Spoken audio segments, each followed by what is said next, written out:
Est-ce que les Grenats vont enfin sortir l'écran en Ligue 1 face au LOSC ce week-end?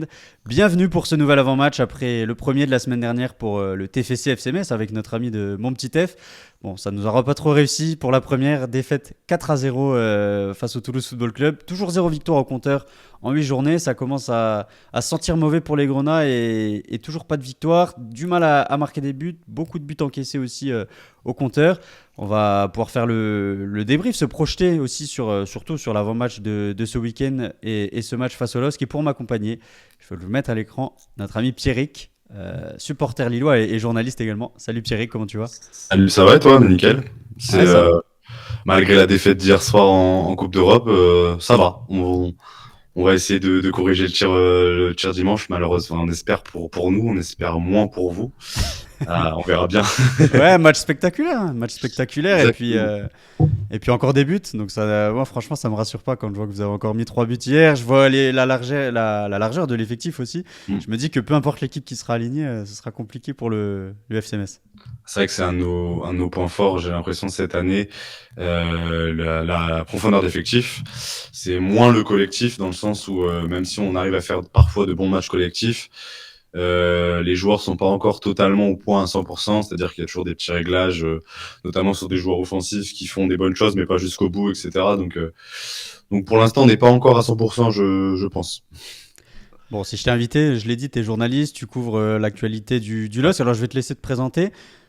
Tu fais partie du podcast Simplement Dog, donc je C'est remercie ça, ouais, déjà toute l'équipe pour bah voilà, d'avoir répondu présent pour pas de cette souci. émission. Donc vous le voyez à l'écran, je vous l'ai mis, c'est le podcast du LOS. Donc c'est un rendez-vous tous les lundis soirs, c'est ça? Je te laisse t'expliquer Ouais, et pas te de souci, présenter. t'inquiète. Bah, même merci à toi pour l'invitation. En fait, c'est ça, c'est tous les lundis soirs, on revient en fait sur l'actualité du week-end, avec un ton un peu décalé, etc. On a l'impression que c'est un peu style, on va pas se prendre pour le WFC, mais tu sais, un peu plus chill avec une bande de petits potes qui parlent de l'actualité du LOSC avec des débats évidemment, des infos aussi parfois que des gens auraient raté. Et voilà. Et avant, j'avais bossé aussi pour le Petit Lillois, qui est le site référence de l'actualité du LOSC. Depuis, on va dire 2019, la date du lancement du site. Avant, c'était qu'un compte Twitter. Mais voilà, enfin, je baigne dans l'actualité lilloise. Je rate aucun match presque. C'est un crime pour moi de rater un match. Donc voilà, je me suis présenté, ça y est. Bon, pour faire le lien un petit peu entre l'UFCMS et le LOS, je vous rappelle, voilà, je vous la remets à l'écran, l'interview avec Ludovic Obraniak qu'on a eu Ah dans oui. l'émission Grenadine sur la chaîne. Donc voilà, s'il y a des Lillois qui passent par là et qui n'ont pas encore vu l'émission, je vous invite à aller voir parce que évidemment, on n'a pas parlé que du FCMS, on est revenu sur un peu l'ensemble de sa carrière. Donc il revient notamment sur voilà, son transfert au LOS, comment ça s'est fait. On a parlé de Manchester aussi, le fameux Ah oui. match et le Ah fameux oui. coup franc de Ryan Giggs, comment ça m'avait marqué quand j'étais petit. Ah Je oui. Bah ça, suivais ouais, pas t'es pas le mal, seul. je suivais pas mal Manchester et puis je regardais la Ligue des Champions forcément. Ouais. Et donc voilà, l'interview avec Ludovic Obraniak. Je vais vous mettre à l'écran le classement. Je suis pas sur la bonne page. Je vais vous mettre le classement de Ligue 1 avec, vous le voyez, le LOS qui occupe la sixième place du classement. 14 points, ça fait 12 de plus que le FCMS. Voilà, on en remet une petite couche. 4 victoires, 2 nuls, 2 défaites, 16 buts marqués.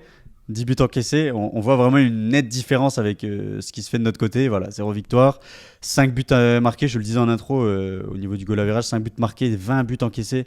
Donc le goal average, ça pique un petit peu. Il y a encore eu Effectivement. 4 buts encaissés le week-end dernier face à Toulouse. Je peux vous mettre également les derniers résultats. Non, ça c'est le classement des buteurs. Un petit mot sur le classement des buteurs avec, on aura l'occasion de revenir dessus. C'était pour vous montrer Igaman, 3 buts, dixième du classement des buteurs. Et je crois que je vous avais préparé normalement voilà, les dernières rencontres du LOSC. Donc victoire 2-1 face au TFC, défaite 3-0 en déplacement à Lens, défaite 1-0 à la maison contre Lyon. Match nul, un but partout contre le PSG qui tourne quand même beaucoup mieux en Ligue des Champions qu'en Ligue 1 pour le moment évidemment.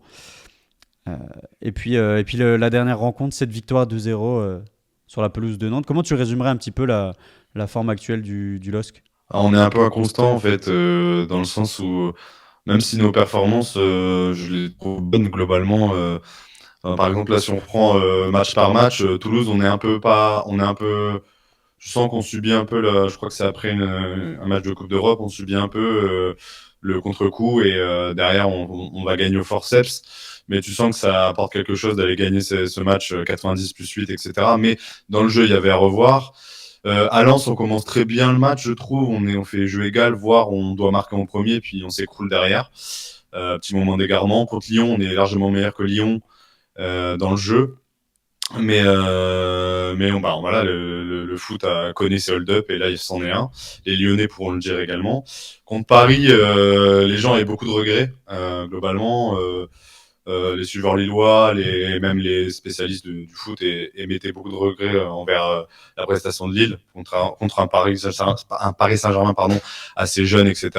Et contre Nantes, par contre, c'était collectivement un des matchs les plus aboutis de la saison, je trouve.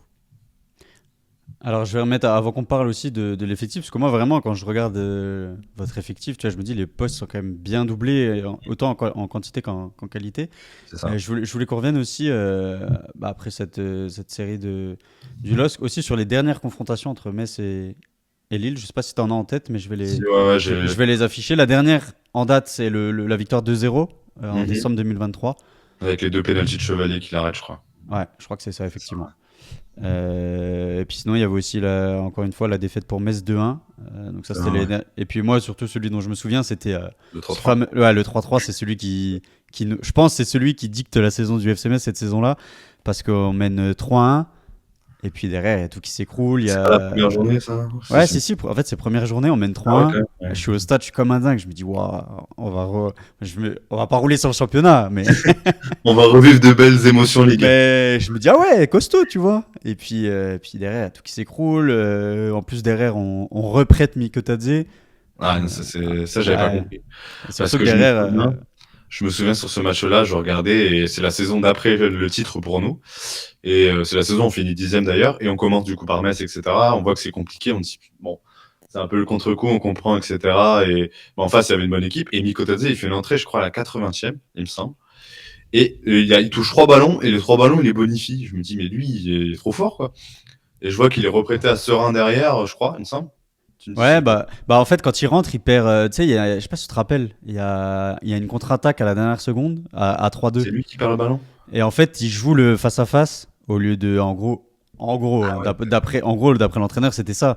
C'est qu'un joueur d'expérience, il aurait dû partir, selon lui, au poteau de corner, gagner du temps. Lui, il joue l'action.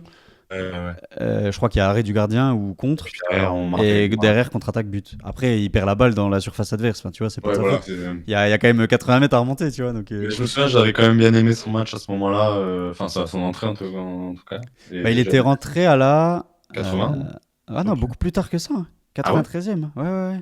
80. C'est peut-être pas ce match-là, alors je me trompe. Mais en fait, il était prévu qu'il ait sa chance dans la rotation quand il revient de son prêt à Serein. Ouais. Et au final, il a vu sur le début de saison qu'il allait pas jouer. Donc déjà, je pense lui, il l'avait dit lui-même dans une émission qu'on avait faite. Il avait dit, on m'a fait comprendre que je devais partir, mais je pense que lui aussi, il a vite compris que c'était mieux pour lui de jouer plutôt que de tirer le banc. Il a fait sa carrière intelligemment depuis le début, j'ai l'impression. Ah, il a quand même eu des échecs, hein, mais des épreuves surtout, tu vois. Ouais, des épreuves. À l'Ajax, ça se passe mal. Il est obligé de revenir à Metz, donc de rejouer le maintien. Après, il arrive quand même à être transféré à Lyon, mais à Lyon, il tombe sur les soucis financiers. Quand même obligé de repartir, tu vois. Là, on l'a envoyé à Villarreal, quand même, c'est pas mal.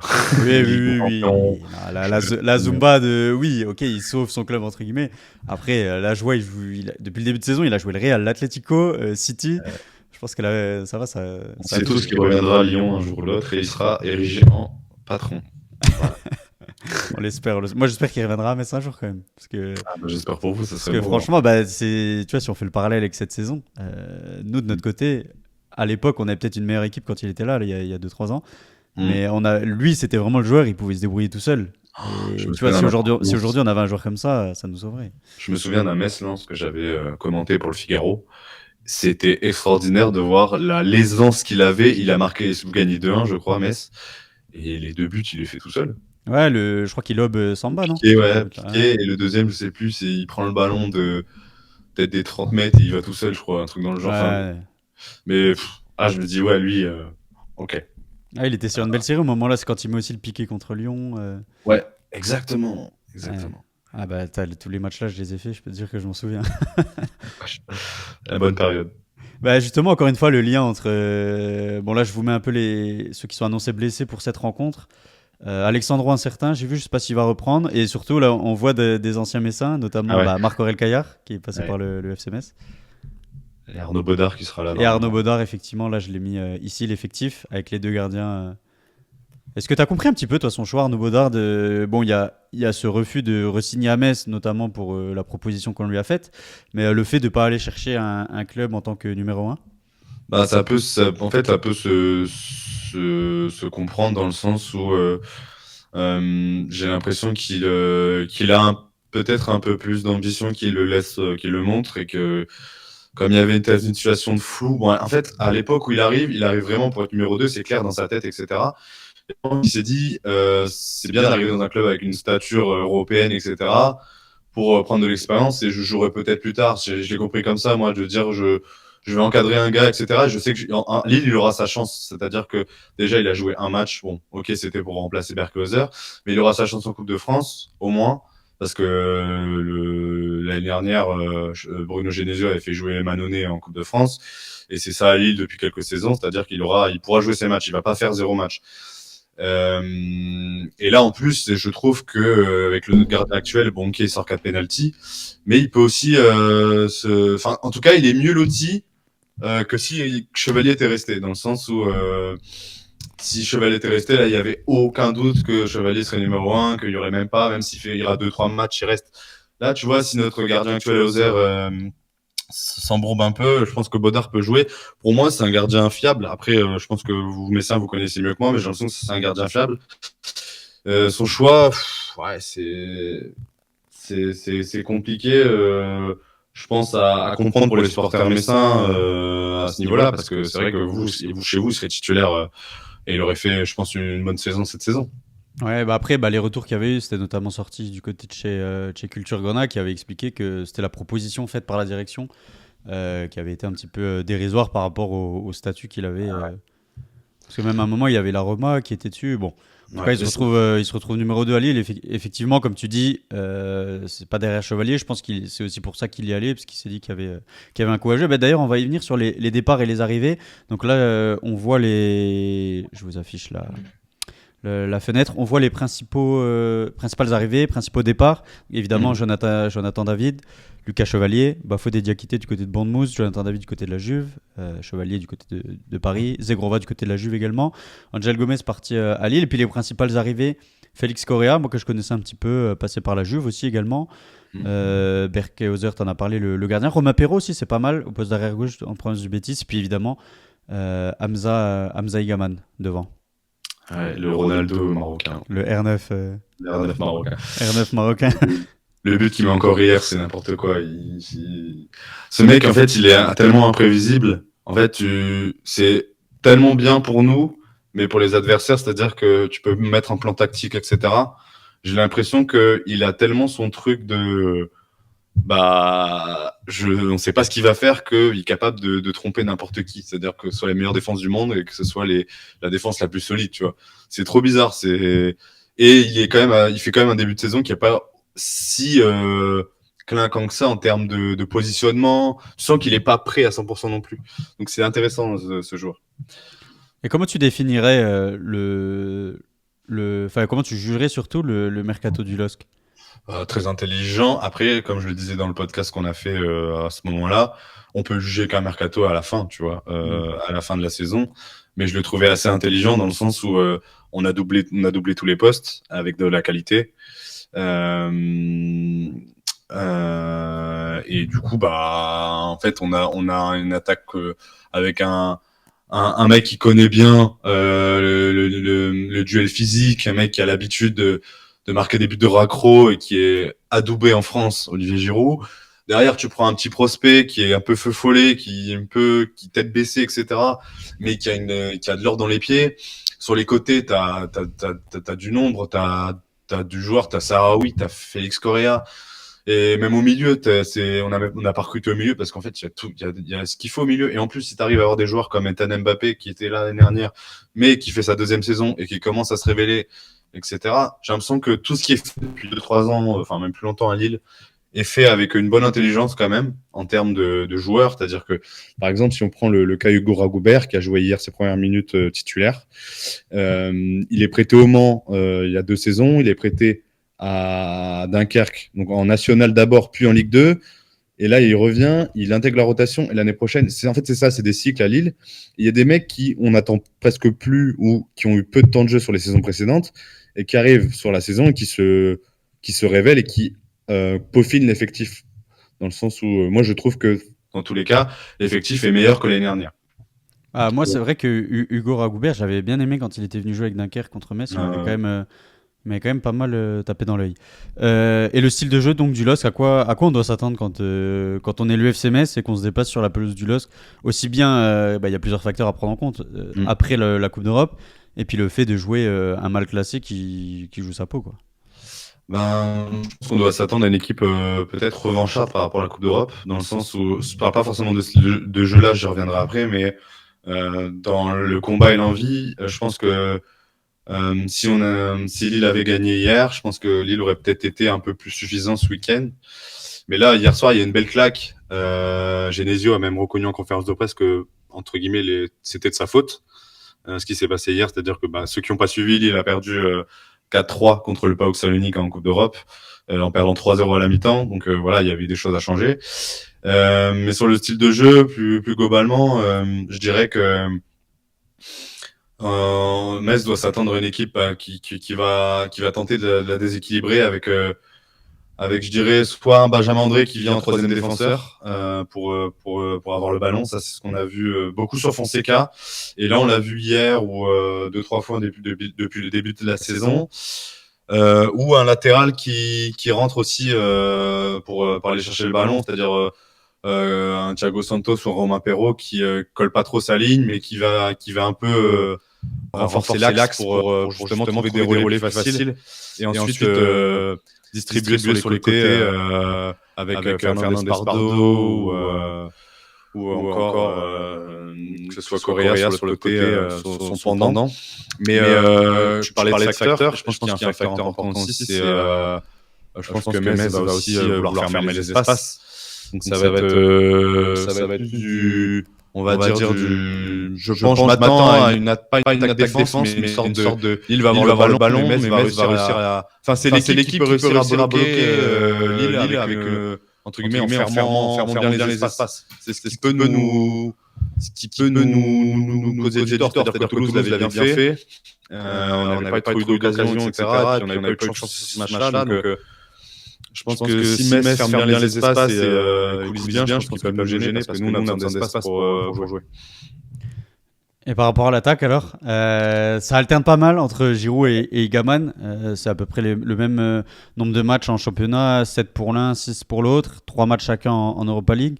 Il y a une vraie alternance au poste. Qui va démarrer selon toi? Là, je vais vous mettre la compo qu'il y avait hier. Donc hier là on est vendredi, donc hier jeudi face au PAOK, c'est Igaman qui a joué avec Sahraoui en 10. On sait que Haraldsson peut occuper ce poste de numéro 10 en tant que titulaire plutôt. Ce sera lui je pense. À quoi on doit s'attendre au niveau de l'animation et des choix de Bruno Genesio? Alors ce qui est bizarre, c'est que en fait, globalement c'est Giroud qui a commencé tous les matchs en Ligue 1. Igaman est rentré beaucoup en cours de jeu, etc. Parce que le discours qu'il y a à Lille, c'est qu'il n'était pas forcément prêt comme je le disais tout à l'heure, dans le placement, etc. Mais vu le match d'hier, je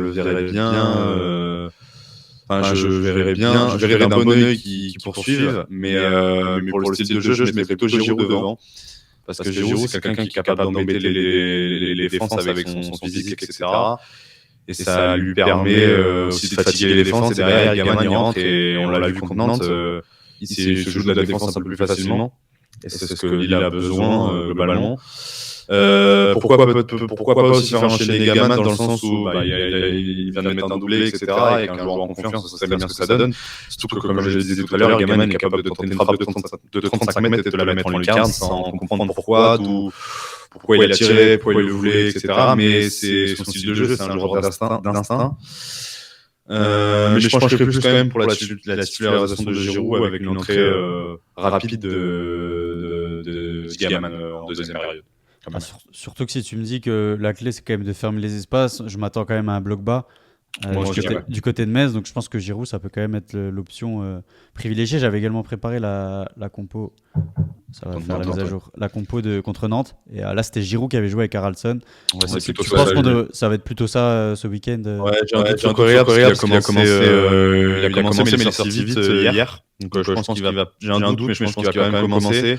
Défense centrale, je m'attends à du Bamba Mandi. Derrière, je vois Perraud Meunier aussi, parce que Santos a raté son match hier complet, catastrophique.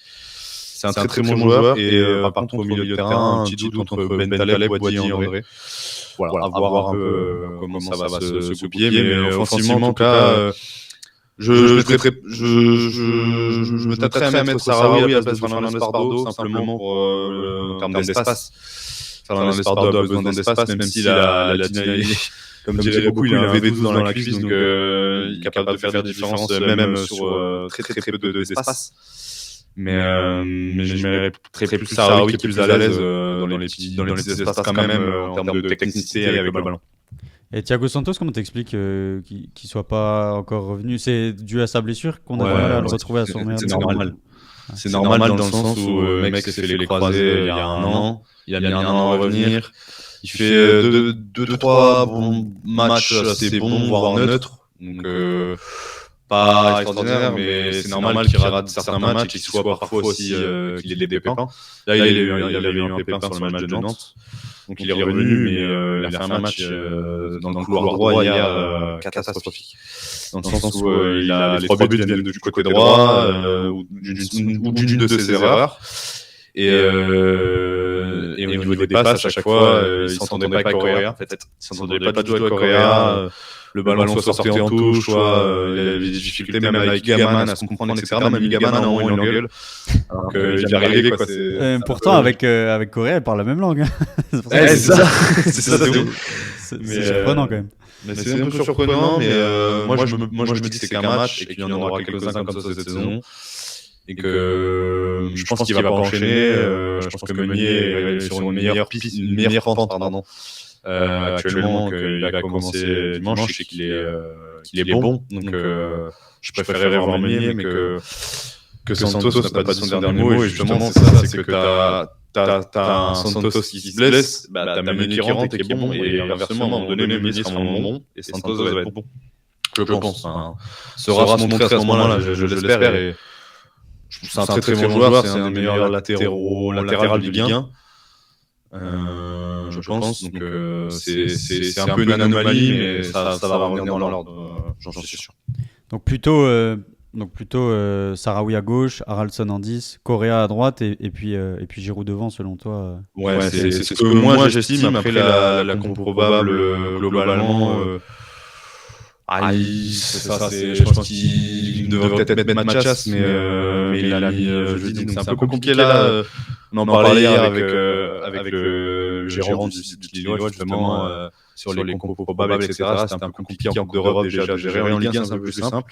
Mais là, vu ce qu'il a dit en conférence de presse hier, on se dirige vers un Haraldson Giroud devant pour presque sûr. Et j'ai un petit doute personnel sur Sahraoui. Je pense que si, comme je l'ai dit, c'est au niveau de sa technicité, il peut apporter plus que Fernandez Pardo en début de match en tout cas. Et dans le milieu, parce que tu l'as évoqué, Bentaleb, André, Boadi, il y a quand même un choix cornélien là aussi. Ouais, c'est ça. Et Bentaleb, il a eu un petit problème contre Nantes. Il n'a pas joué du tout hier. Donc je pense qu'il va démarrer contre Metz, surtout au niveau de sa qualité de passe, etc. Et c'est très important. Il a un volume, etc. Et je vois bien André enchaîner. Boadi, je pense que c'est peut-être le moment de le mettre au repos, un petit peu moins une mi-temps, dans le sens où, même s'il est excellent, hier soir, il a pas fait une entrée super.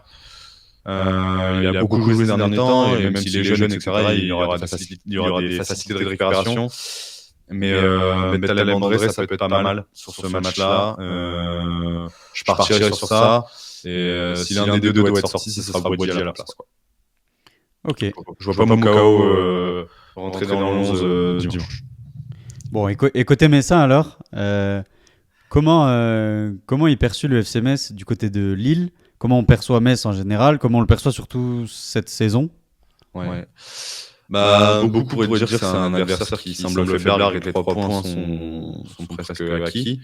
Mais connaissant le LOSC, je me dis que justement, la claque d'hier soir, le match d'hier soir permet de peut-être de les remettre en avant et du coup d'éviter ce truc de prendre Metz à la légère parce que même si je trouve que l'effectif a l'air... Pourtant, j'étais content pour Metz de voir Habib Diallo revenir. Je crains toujours Gauthier Hein, en tout cas, comme l'un des joueurs les plus percutants de Ligue 2 et capable de faire la même chose en Ligue 1. Mais globalement, j'ai l'impression que c'est une équipe qui manque de qualité technique, qui peut un peu contenir les gros, mais quand Metz doit faire le jeu à domicile, etc., c'est un peu compliqué. Après, j'estime que Lille doit avoir la qualité pour s'en sortir au moins de ce match-là, c'est sûr. Mais c'est des matchs qui sont toujours un peu aléatoires dans le sens où ça dépendra beaucoup de la capacité de Metz de fermer les espaces et je pense que c'est quelque chose que Metz est capable de faire. Donc finalement, ce match il n'est pas si simple qu'on peut l'imaginer, aussi simple qu'on peut l'imaginer, quoi. Tu vois quand même Metz. Ouais, si, je pense un peu gêné, tu vois, je sais pas si. Ouais, mais après, gagner, tu vois, mais gêné dans les espaces, je pense que ça peut être. C'est pas. Tu vois, la semaine dernière, Lille a joué Nantes qui a ouvert les espaces. On a eu un pléthore d'occasions. Hier, on a eu pléthore d'occasions parce que les mecs en face, c'est aussi la même défense que nous, c'est-à-dire nul. Mais une équipe qui est bien resserrée, c'était Toulouse et nous a un peu gêné, quoi. Ouais, après Metz, je te le dis, hein, sur cette saison en tout cas, Metz est capable de fermer les espaces, mais pas sur 90 minutes.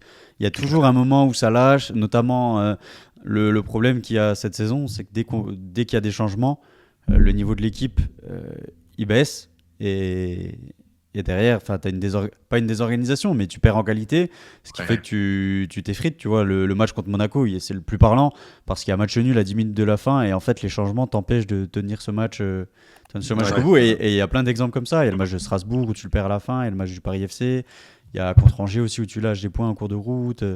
Tu vois, c'est récurrent et peut-être que la fatigue du côté lillois pourrait jouer, mais quand je vois l'effectif, les postes doublés, la bonne intelligence du turnover aussi, je me dis qu'on aura du mal à tenir le rang.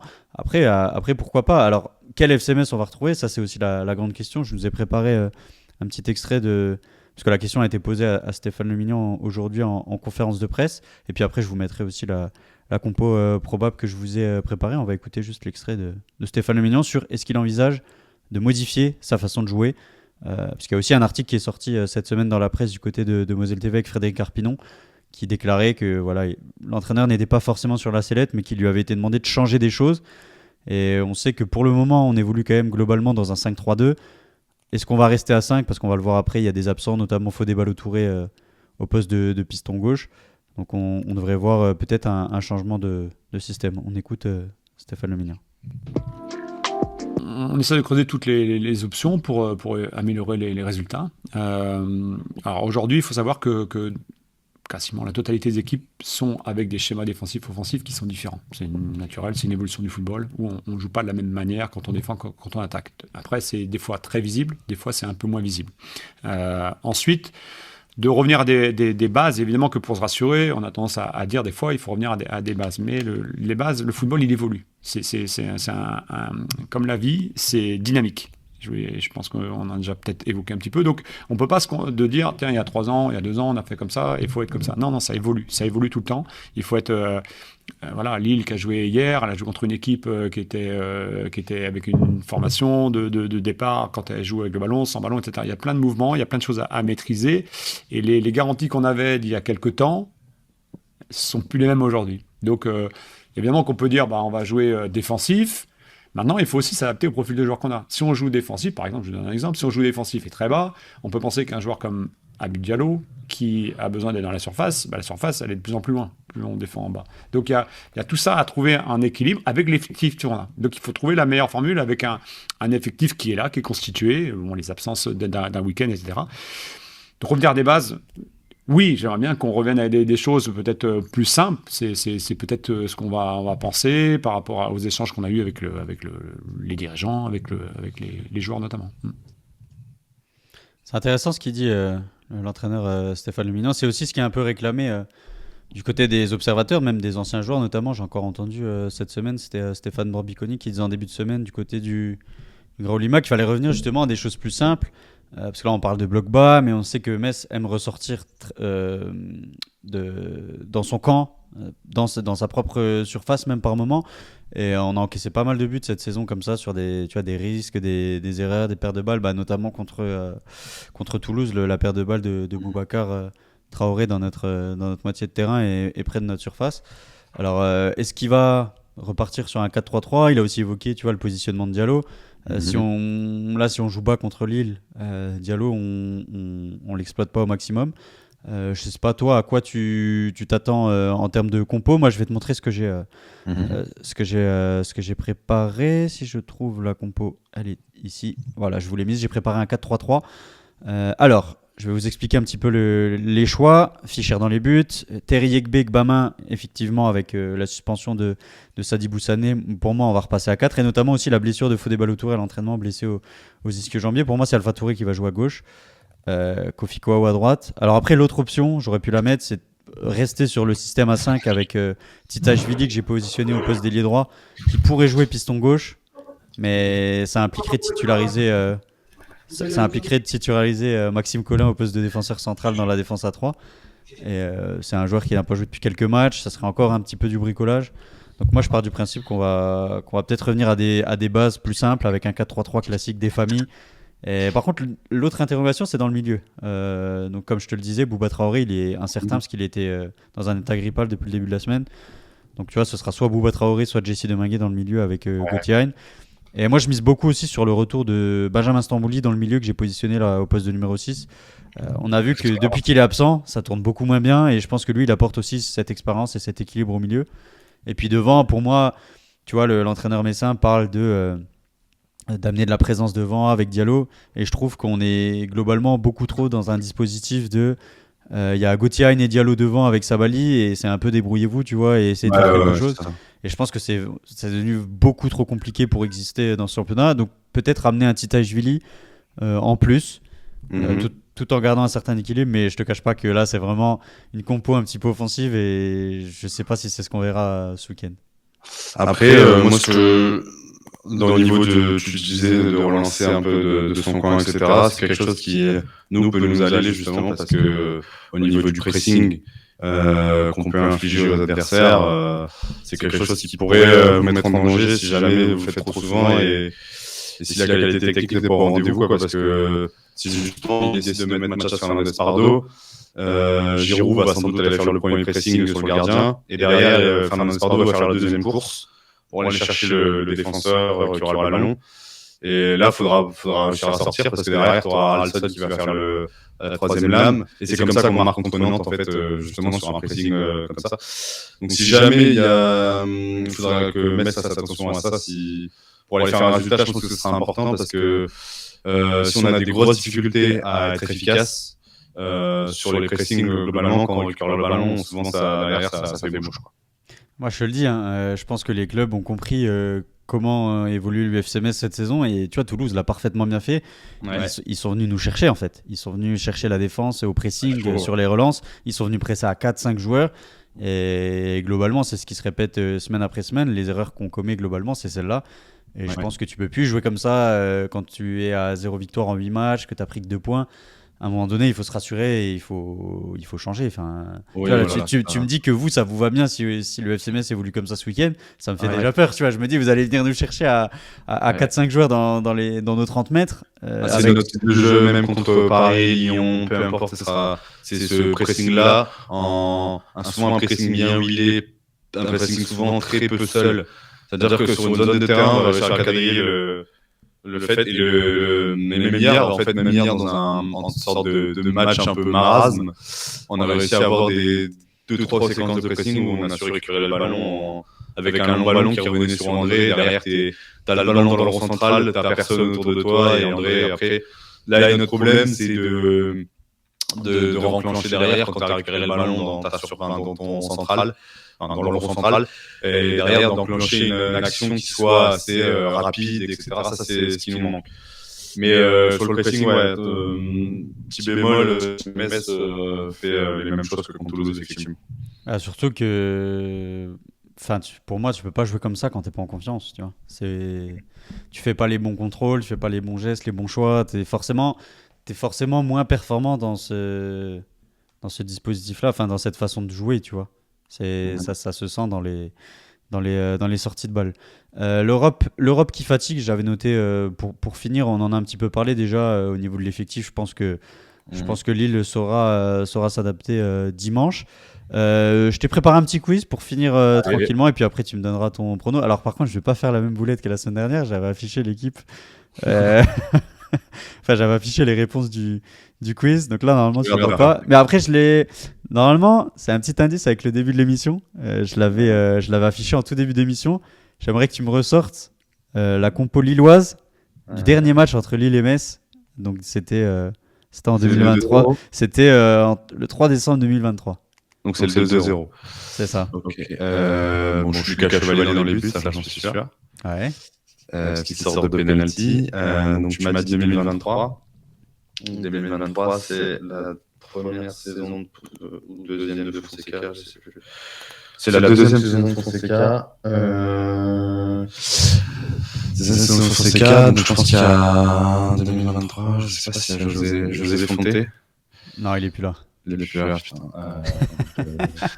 C'est dur, ouais. On va voir si il y a turnover de joueurs. On va voir Mais si ça va revenir. Il y en a qui sont simples, hein, devant déjà. Ouais, devant. 4-2-3-1. Allez, je t'aide un petit peu. Il y a Jonathan devant, c'est sûr. Ouais, Jonathan David.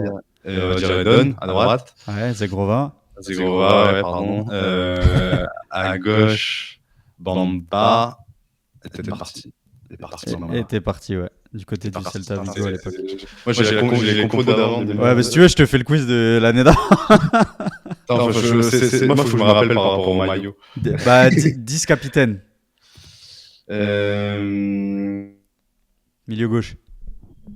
Sans doute. Parce qu'il a raté peu de matchs quand même dans sa carrière à Lille. Donc Benjamin André. Benjamin André, non. Il peut pas. Il est sur le banc. Ah merde. Bentaleb est là. Ouais, Bentaleb. Bentaleb, c'était l'autre. André Gomez. Non, c'est l'autre. Angel. Ouais. C'est vrai qu'Angel Gomez. Il te manque le 10, le milieu gauche. Le milieu gauche. Attends, ça va venir. Il a joué dans beaucoup de clubs en France. Enfin, dans plusieurs clubs. Ah, bah Rémi. Cabella. Les mecs sont partis il y a 3 mois. Pour moi, ils sont partis il y a des années. Tu m'as dit qu'il manque un milieu, je crois. Ouais, le 10. Enfin, le milieu offensif, quoi. C'est pas Angel Gomez? Non, il est dans le double pivot. Là, en numéro 10, c'est...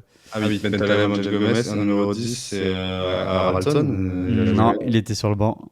Il n'a pas joué ce match-là. Il y a Yazice. Ouais, Yazice. Après, il te manque les 4 défenseurs. Il manque les 4 défenseurs. À gauche, alors ça va être Ismaili. Remplaçant. Gudmundsson.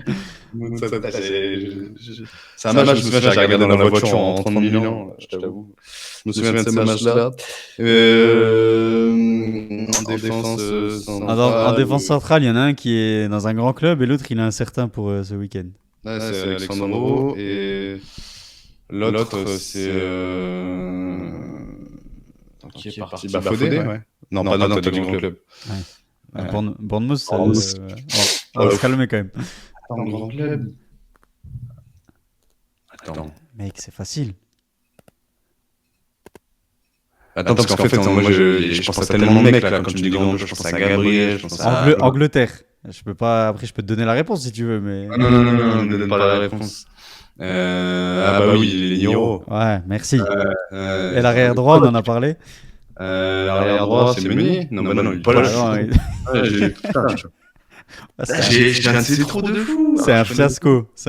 Le quiz. Total, ouais.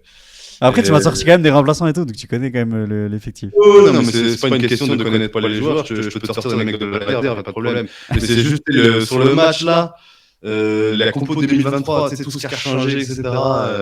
Je me rappelle que déjà, je me rappelais plus Cabella. Ça faisait que 3 mois qu'il était parti, j'ai l'impression que c'était une éternité. Mais à droite, en vrai, C'était Thiago Santos, c'était pas là. Si, c'est lui. Ah ouais? Ouais, 2023? c'était lui. Ouais, il était déjà là. Putain. Désolé pour ce. Non, bah. Ça arrive, on n'est pas. On est toujours au top. Attends, je te mets la compo ici. Voilà. Vous la voyez avec sur le banc Umtiti, Bafodé Diakité sur le banc. Boadi était déjà là aussi sur le banc. Ouais. Et il y avait même Adam Mounier. Et du côté messin, je rappelle aussi, hein, évidemment, pour les amis supporters, Mathieu Idol, évidemment, Fali Kandé, Traoré dans l'axe, Kofi Kwao, Kidja, dans le milieu, Lamine Camara, qui est aujourd'hui à Monaco, Danley Jean-Jacques, champion de MLS, Ablaye Jallo, Sabali, Van Kerkhoff et Elissor. Donc ceux qui sont encore là aujourd'hui, il y a Cheick Sabali, Kofi Kwao, et puis sur le banc, je crois que c'est tout. Ah, si Joël Assoro qui était entré en jeu. Tout le reste, il n'y a plus personne. Tout le reste, il n'y a plus personne. Bon, en tout cas, bah, merci à toi d'avoir participé. Le petit prono, après ton quiz, rattrape. Donne-moi un petit prono, puis on verra si tu as été bon ou pas. Allez, je dirais 2-0 quand même pour Lille. Ouais, 2-0. Buteur, on dirait Ralston Giroud. Ouais, ok. Allez. Bon, Et toi? ça veut dire pas de victoire de Metz alors? Bah. Non. Moi, c'est simple. Hein. C'est simple, j'ai deux pronos. C'est soit je suis un peu optimiste et je dis vas-y, on accroche un nul. Un partout, 88e, ou alors on mène et on se fait égaliser, mais on tient. Soit je suis pragmatique, je regarde le début de saison, je vois qu'on a pris 20 buts et je te dis, ce week-end, c'est 3 ou 4 minimum. Donc, voilà. Moi, je vous souhaite d'être optimiste. Je sais pas si j'ai pas forcément tout regardé, mais je sais pas s'il y a vraiment des motifs qui sont évidents, mais faut garder espoir, ça peut arriver.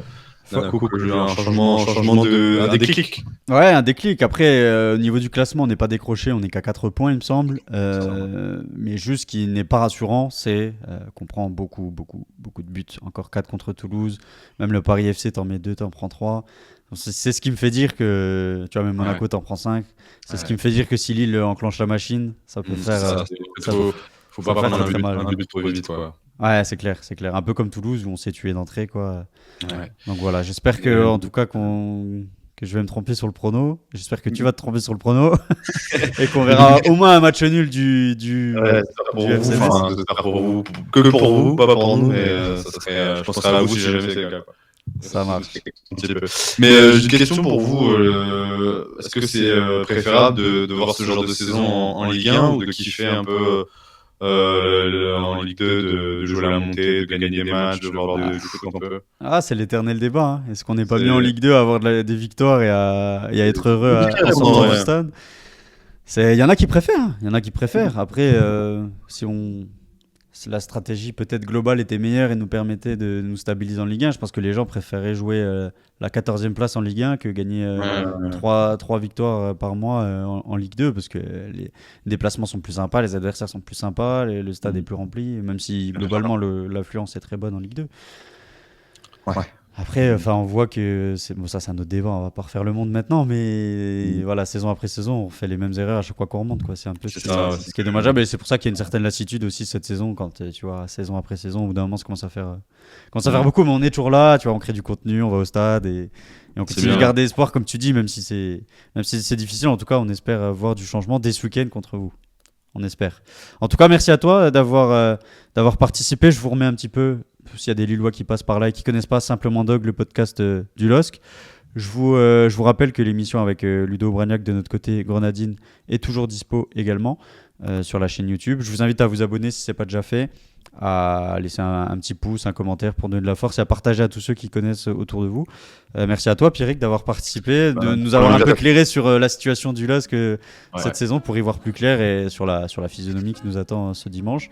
Et puis je te souhaite un bon match. Ouais, moi aussi, merci pour l'invitation, puis bon match.